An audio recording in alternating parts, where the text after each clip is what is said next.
పదములనే బోయిలుగా చేసి పరమాత్ముని మోసిన పాట, పదములనే భక్తులుగా మార్చి ఆనందము పంచిన పాట, పదములనే బోయిలుగా చేసి పరమాత్ముని మోసిన పాట, పదములనే భక్తులుగా మార్చి ఆనందము పంచిన పాట, పదన పద పర్యంతం వాసుదేవుని వర్ణించే పాట, 16 కళల రేడుని పరవశాల పాల సంద్రాన ముంచే పాట, 10,000 పడగల నీడనే పద కవితల పూలు పరచి గోవిందుని సేద తీర్చు అందమైన పాట, మా అన్నమయ్య పాట, మన అన్నమయ్య పాట, అన్నమయ్య పాటకు పట్టాభిషేకం, అన్నమయ్య పాటకు పట్టాభిషేకం.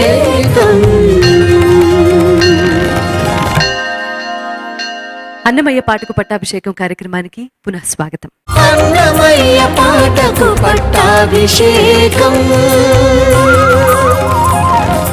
శ్రీమన్నారాయణుడి సంపూర్ణ అవతారమైన శ్రీకృష్ణుడి చేష్టల్ని వర్ణించిన ఈ ఆధ్యాత్మిక సంకీర్తనలో కొన్ని సన్నివేశాలున్నాయి, మరికొన్ని సందేశాలు ఉన్నాయి. పని లేదు పాట లేదు అని లోక వ్యవహారంలోకి రావడానికి అన్నమయ్య రచనే కారణము అని చెప్పటానికి ఈ సంకీర్తన ఒక ఉదాహరణ.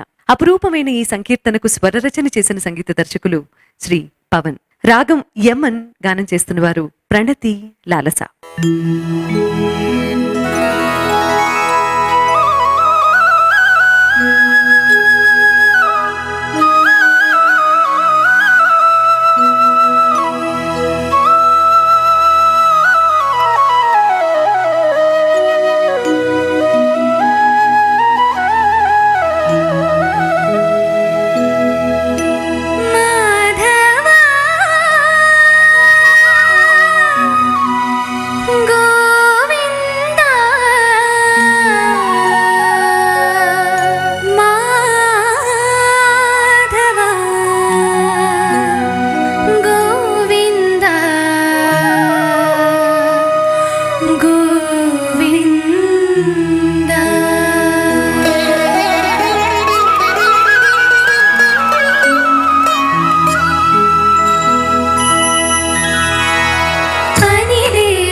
రేపు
చైనా భారతదేశం కలిసిపోతే ఎవరు ఏం చేయలేరు అన్నట్టు చక్కగా పాడారు మీరిద్దరు. ప్రణతి, నీకు ఒక సలహా అమ్మ. ఆ, ఈ, ఊ ఇవన్నీ ఉన్నాయి కదా అచ్చులు, అందులో అకారం వచ్చినప్పుడు నువ్వు ఇంకొంచెం ఓపెన్ చేసి పాడాలి. ఒకసారి పాడు నువ్వు మాత్రం. పని లేదు పాట లేదు. ఇప్పుడు కరెక్ట్, చక్కటి కంపోజిషన్ పవన్. మొత్తం మీద పని లేని పాట ఒకటి పాడారమ్మా. నేను ఆశువుగా నా అంతటి నేను స్పందించి పద్యం చెప్పి చాలా కాలం అయింది, కానీ నాకు ఇప్పుడు చెప్పాలనిపిస్తుంది. పని లేని పాట వాడియు పని కొని చెప్పించి ఆంధ్ర పద్యము నాచే గనులీ ప్రణతియులాలస కనులను కప్పురము గప్పగా చతురుళిలన్.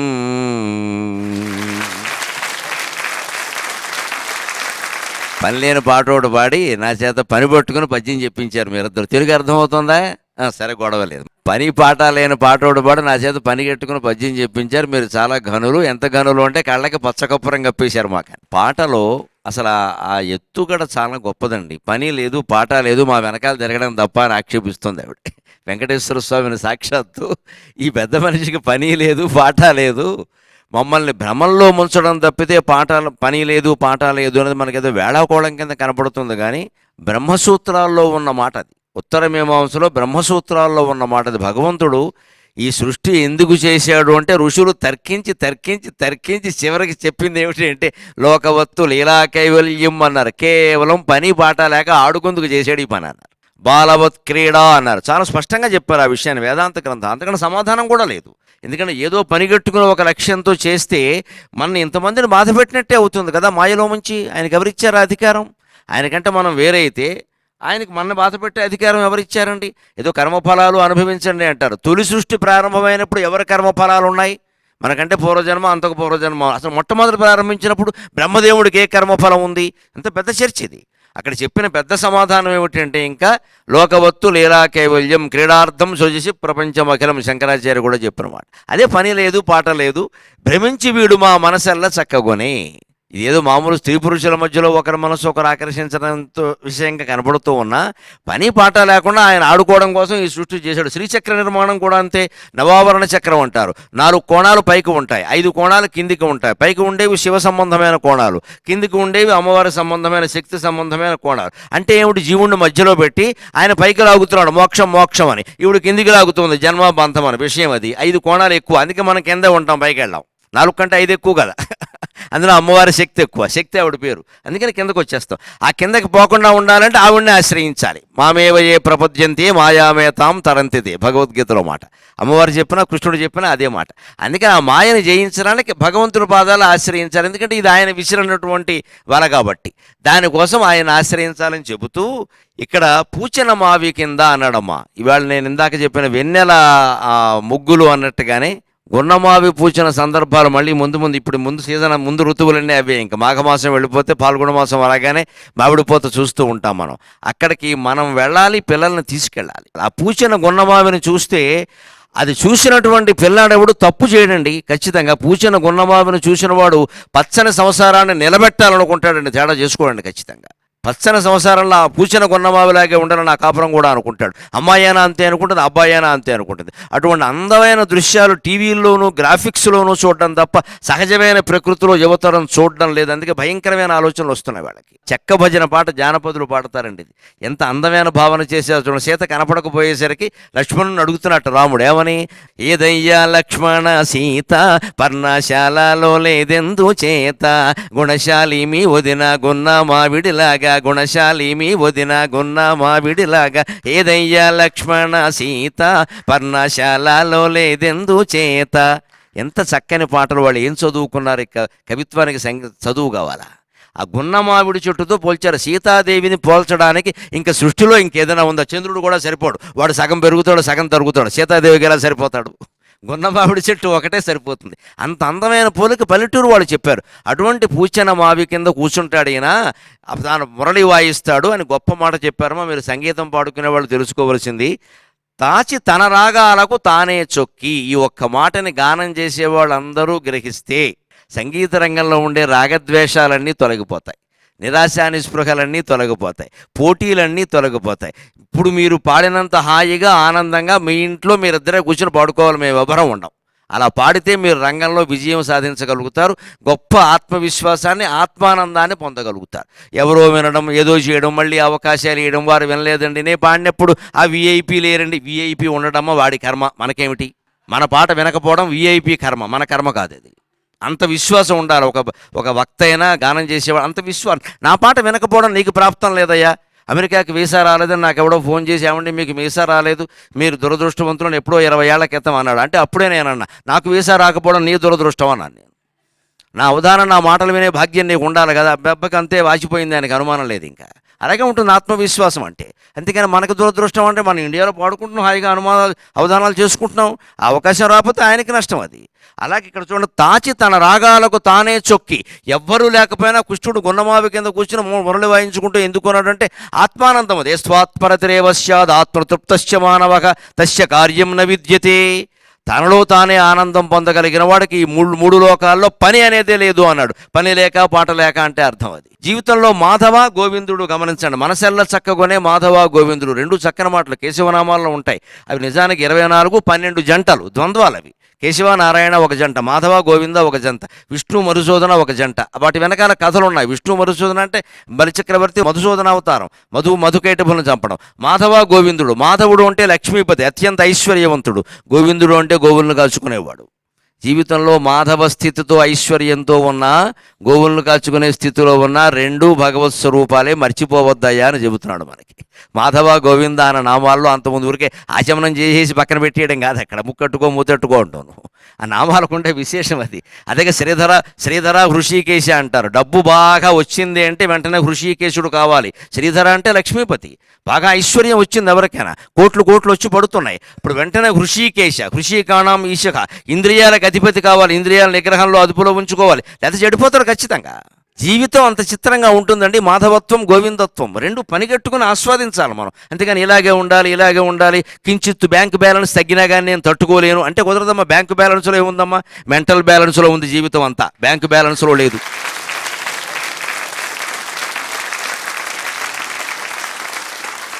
వేలి ఉంగరాలు చూపి వేషాలు వేసాడు అంటే ధన కనక వస్తువాహరణ ద్వారా భగవంతుడు మాయలో మన పడేస్తాడు ఖచ్చితంగా. లేకపోతే ఉంగరాలు చూపించి ఆడవాళ్ళని ఆకట్టుకోవడం కృష్ణుడికి పని ఏమిటండి?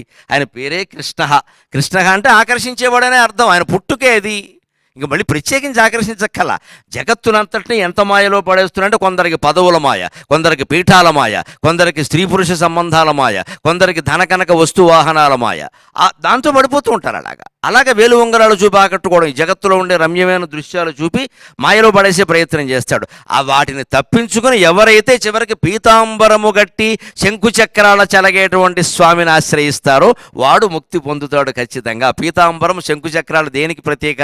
పట్టుబట్ట పీతాంబరం. వ్రతాలు చేసేటప్పుడు, నోములు చేసేటప్పుడు, శుభకార్యాల్లో కడతాం. దాన్ని కేవలం పవిత్రంగానే భావించాం, ముక్తికి సూచనగా కూడా భావిస్తాం. దాన్ని పట్టుబట్ట కట్టిన మనిషిని చూస్తే ముందు నమస్కారం పెట్టాలనిపిస్తుంది. ఆ పీతాంబరం అలాగే శంఖచక్రాలు ఇవి పవిత్రతకి, వైకుంఠానికి చిహ్నాలు. అవి ఈ ధనకనక వస్తు వ్యామోహాల నుంచి, జీవితం నుంచి నువ్వు మానసికమైన స్థైర్యాన్ని పొంది అంతిమంగా వైకుంఠాన్ని చేరుకునే ప్రయత్నం చెయ్యి అన్న అద్భుతమైన కీర్తనని ఈ ఆకర్షణ రూపంలో చెప్పాడు అన్నమాచార్య. వారికి శతకోటి నమస్కారాలు.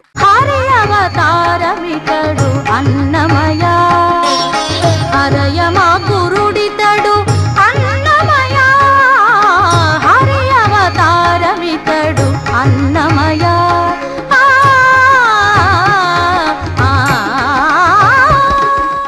ఇవాల్టి రాగయాగంలో భాగంగా రీతి గౌళ ఆధారంగా అన్నమయ్య పాటకు పట్టాభిషేకం కార్యక్రమం ద్వారా మీకు పరిచయమైన అన్నమాచార్యులు వారి సంకీర్తనల్లోని కొన్ని పల్లవులు తీసుకొని గాయని గాయకుల బృందం ఆలపించబోతున్నారు. ఈ రాగయాగాన్ని నిర్వహించే సంగీత దర్శకులు శ్రీ నిహాల్.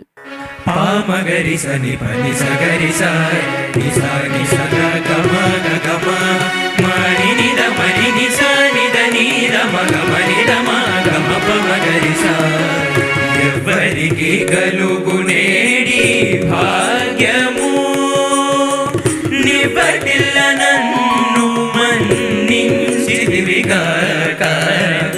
ఎవరికి గలుగునేడి భాగ్యము నిబటిల్ల నన్ను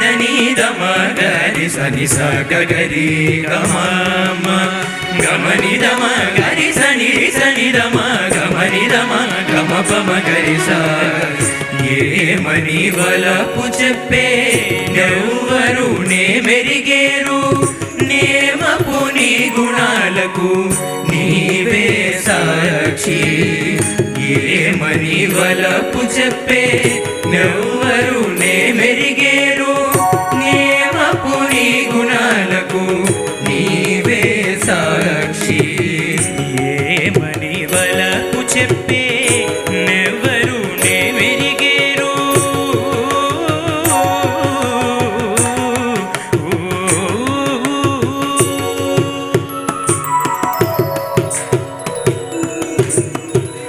పనిరమ పసనిదమ పమ గరిగ మగరి సని సగ గగ మమ మని ని స సరి సరిదని మపమ గరి స అందమాయనైయ నేడు అన్నిట ఈ విభవాలు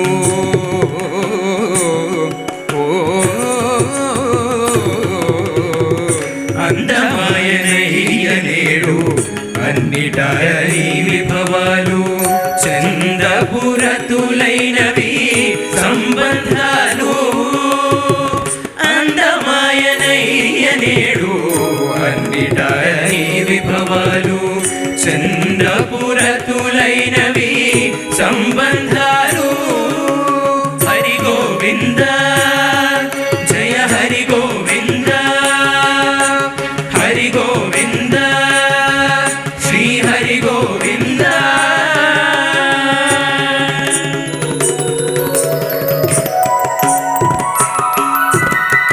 హరియే సకల క్రియలై తృప్తి ఇచ్చుగాక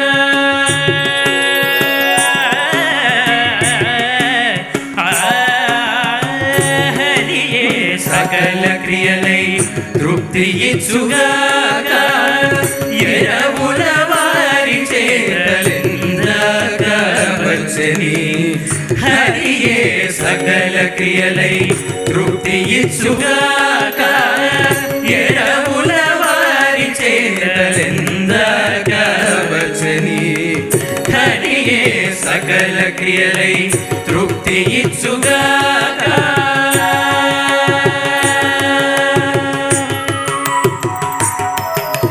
హరి గోవింద జయ హరి గోవింద హరి గోవింద శ్రీ హరి గోవింద హరి గోవింద జయ హరి గోవింద హరి గోవింద శ్రీ హరి గోవింద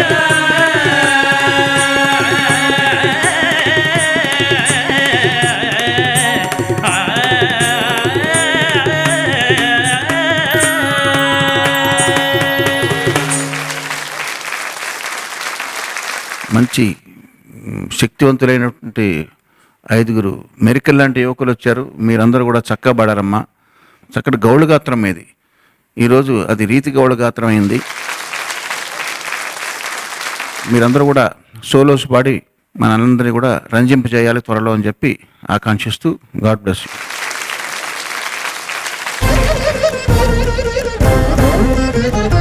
ఏ దేవుడి జీవులిన్నింటిలో నుండు ఏ దేవు చైతన్యమిన్నిటికి నాధారం ఏ దేవుడవు ఎత్తు ఏ దేవుడద్వంగుడా దేవుడే వెంకటాద్రి విభుడు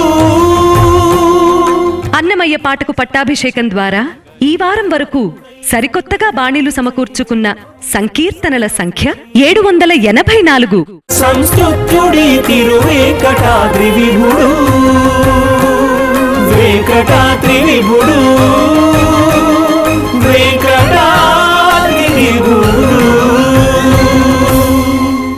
ఇవాళ ఈ సంచికకు విశిష్ట అతిథిగా విచ్చేసి మంచి అవకాశాన్ని మాకు ప్రసాదించినందుకు మీకు భక్తిపూర్వకంగా ధన్యవాదాలు తెలియజేసుకుంటున్నాం.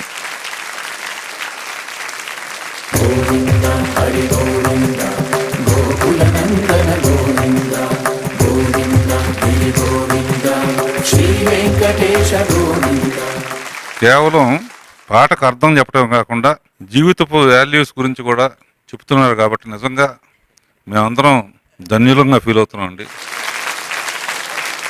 ఈ సంచిక ఇంతటితో సమాప్తం. స్వస్తి. మాయా మోహము మానదే శ్రీ అచ్యుతాని చిత్తమే గలది. మాయా మోహము మానదే ఎట్టున్నదో నీ చిత్తము ఎరగమయ్యా, చుట్టపు వరుసలివి చూచుకొనేవయ్యా, చుట్టపు వరుసలివి చూచుకొనేవయ్యా. అదే శిరశ్చక్రము లేనట్టి దేవరలేదు, ఇదే హరిముద్రాంకితమిందే తెలియదు. వీని జోచి అయిననేము విరతి పొందగలేము, పూని మా బ్రతుకిందు బోలరాయగా. తెలిసి బదుకరో దేహులాల వలెనని తలచిన వారి వాడే దేవుడు. నిత్య జీకొను నివాళి ఇచ్చ పేరి వరము ఓ బుళేశ నివాళి. దైవము పుట్టించినట్టి తన సహజమే కాక కోవిదునికైనా జాతి గుణమేల విడుచు. ఇంత మమ్మిట్లాను ఎలయించకురా, నీ పంతములన్నీయు పార పట్టింతునోరి. ఎరిగిన వారికి హింసలిన్నియు మాని మరి సత్యమాడితేను మాధవుడే దిక్కు. తానే వచ్చి రమణుడు దయదలచుటే మేలు, నేనాతనికి ఎదురు నీరు పులేమున్నవి. ఉత్సుగన్న తల్లి చేరి మూలకు ఒదిగినట్టు తెచ్చిన సంబళమెల్లా తీరుబోలోనే. నిజమాడబోదేను నీకు నీకే భ్రమసేవు భజన మెరసితిగా పంతమాడి నేను. ఎంత కథ నడిపితివి, ఏమి జోలి పెట్టితివి, చింతించ లోకములు నీ చేతివే కావా. ఎక్కడ నీ ఉద్యోగమిటు విచ్చేసేవయ్యా, ఎక్కువ నీ మహిమకును ఎవ్వరెదోరయ్యా. ఒక్కని చోట్లు తొక్కిడి మనసు ఎక్కడ గదిలే ఇంకను తెరువు.